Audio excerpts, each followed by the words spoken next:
ఖచ్చితంగానండి కొడాలి నాని గారు ఖచ్చితంగా అరెస్ట్ చేస్తారు. ఇందులో ఆక్షేపాల్సిన విషయం ఏమీ లేదు.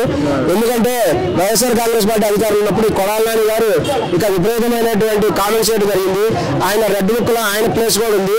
ఇందులో ఆక్షేపాల్సిన ప్రజలు చాలా మామూలుగానే తీసుకుంటారు. ఈ రోజు కనుక వైఎస్ఆర్ కాంగ్రెస్ పార్టీలో ఎవరు అరెస్ట్ అయినా సరే అది రెడ్ బుక్ రాజ్యాంగం ప్రకారం జరుగుతుంది. వాళ్ళు ఏ విధంగా అరెస్ట్ చేస్తారు, వీళ్ళు కూడా మానసికంగా రెడీ అయిపోయారు. అవును, ఎందుకంటే ఆయన లిస్ట్ లో కొంచెం పైన ఉన్నారు, తర్వాత పేర్లో ఉన్నారు. ఈయన లిస్ట్ లో ఉన్న పేర్లు ఉన్నాయి, లోకేష్ గారు రెడ్ బుక్ లో ఉన్న పేర్లన్నీ కూడా తప్పనిసరిగా అరెస్ట్ చేస్తారు. వాళ్ళు ఎవరైనా రాజకీయ నాయకులు ఎలక్షన్ లో గెలవాలంటే కొన్ని హామీలు ఇస్తుంటారు. మేము బలాలు పదవిస్తాం, దీని ద్వారా మేము చేస్తామని చెప్తుంటారు. అదేవిధంగా లోకేష్ గారు కానీ విచిత్రంగా ఈయన ఒక రెడ్ బుక్ తయారు చేసుకున్నారు. మేము గెలిచినట్టయితే చట్టబద్ధంగా ఇస్తున్నారు, లేదంటే రాజకీయ కక్షతో కావాలని చూస్తున్నారు. వాస్తవం చెప్పాలంటే రాజకీయ కక్షలోనే చేస్తున్నారు. కానీ మన దేశంలో చట్టబద్ధంగానే అరెస్ట్ చేయాల్సి వస్తుంది. అరెస్ట్ చేయాలంటే చట్టబద్ధంగానే చేయాలి.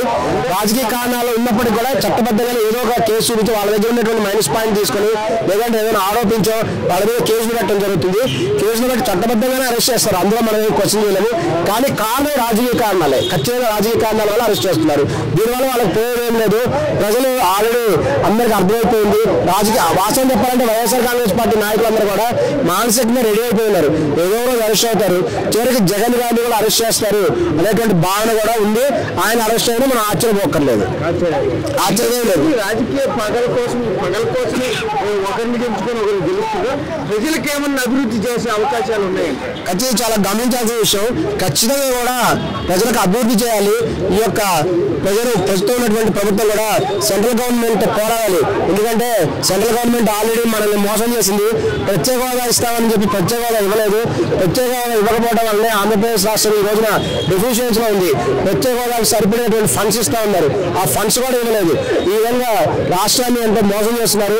ఇప్పటికైనా చంద్రబాబు నాయుడు గారు ఆల్రెడీ బీజేపీ గవర్నమెంట్ తో వాళ్ళకు ఒప్పందంలో ఉన్నారు కాబట్టి వాళ్ళు ఖచ్చితంగా కూడా మోడీ గవర్నమెంట్ గారితో మాట్లాడి రాష్ట్రాన్ని అభివృద్ధి చేయాలని కోరుతున్నాం. ఖచ్చితంగా రాష్ట్రం అభివృద్ధి జరిగితేనే ప్రజలు కూడా మెల్ల ఓట్లు వేసి గెలిపిస్తారు. కొడాలి నాని అరెస్ట్ చేస్తే ప్రజలకేం జరుగుతుంది? ప్రజలకు వచ్చే బెనిఫిట్ ఏమీ లేదు. వంశీ గారిని అరెస్ట్ చేస్తే ప్రజలకు వచ్చే ఏం లేదు. కేవలం లోకేష్ గారు సంతోషపడతారేమో కానీ ప్రజల దానివల్ల వచ్చే లాభం ఏం లేదు. కాబట్టి ఖచ్చితంగా ప్రభుత్వం కూడా తిరిగి గెలవాలంటే ప్రజలకు ఉపయోగపడే కార్యక్రమాలు చేయాలి. ప్రజలకు మనసును దోచుకోవాలి. అప్పుడు మాత్రమే తిరిగి వాళ్ళు మళ్ళీ ఓట్లు మంది మళ్ళీ అధికారంలోకి వస్తారు.